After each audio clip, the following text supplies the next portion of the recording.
This RX7-FC is the closest thing that I have to a time machine in real life. Now, I'm not talking in a literal Back to the Future sense, but I can assure you that it does come pretty close, and it's not just because of the louvers on the hatch in this photo. To me, classic cars serve more so as beautiful time capsules that give us a window into the essence and aesthetics of the era in which they were created. Today I will be showing you everything that makes owning and driving this beautiful rotary powered car my time machine back to an era I never even experienced, and even will be showing off the vintage paperwork you received from the dealer back in 1986 when you bought this car brand new, that I was very fortunate to get from the original owner who sold me the car. Some of the features that this car offers have aged very nicely and make you wonder why they don't exist in modern cars today. Like, for example, these very precisely placed air conditioning vents. You could kind of guess what they're for. And even these coin holders in the center console. More on that later on though. Let's start with a couple that aged very poorly. That being cassette player here. The speakers actually don't work at this time, unfortunately.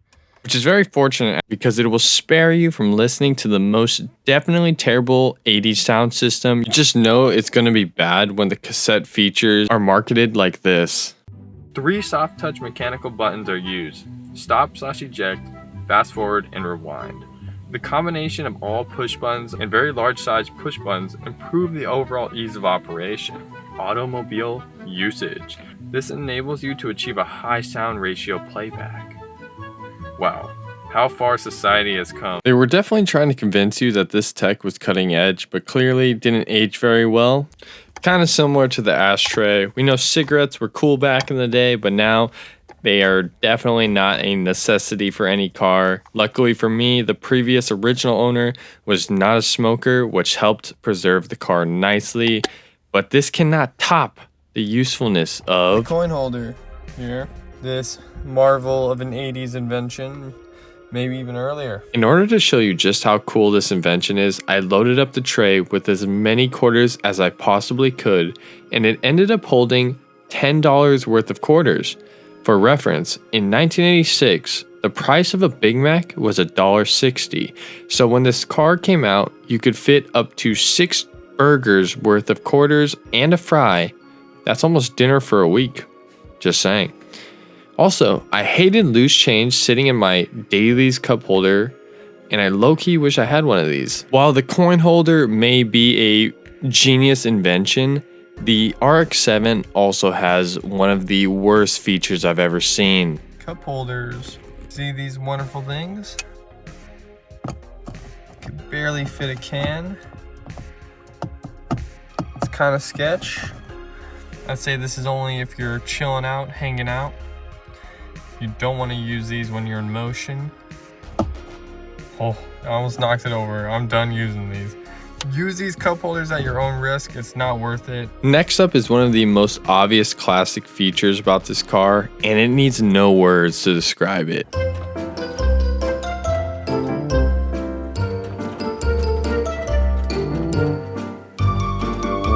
Next is a dashboard, and this one gives you the feeling that you are piloting an aircraft because of all the dials and placement of the buttons.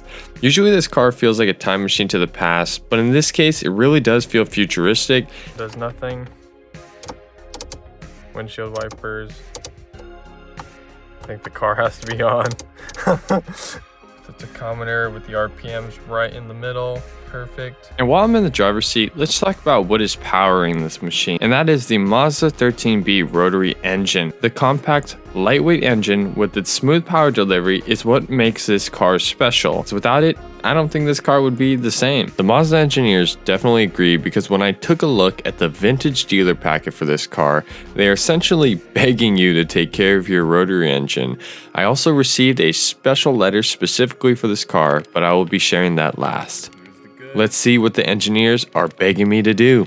So first thing first is the RX7-FC owner manual. Tells you what to do when shit's broken. My favorite thing is the like the vintage art style, reminding you to check your oil level, check your spark plugs and your fan belt.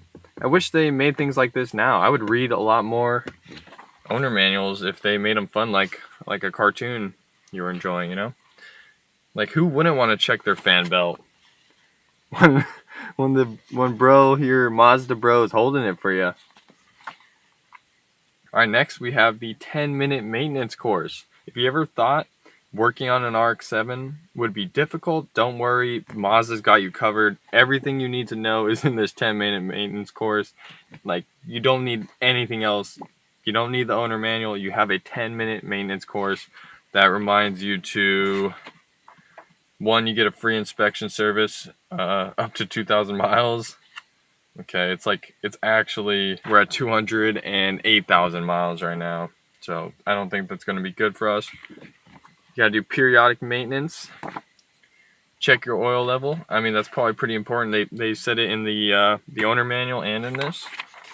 And check your coolant level. That's all you know. Do not let the gas station attendant use any mixture other than 50-50 solution. Never add just water. This is a piece of history. And I love how it looks. It's so cool. I'm not sure what this is. It looks to be like some kind of sticker. Just says RX7-86 production year. And then it has the serial number.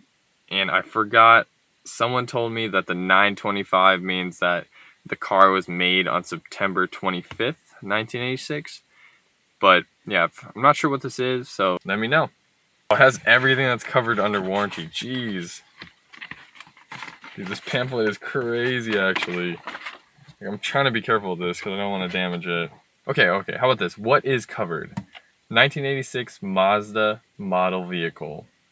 Rotary engine parts. If rotary engine is installed in the Mazda vehicle, you are covered for the rotor housings, the eccentric shaft, side housings.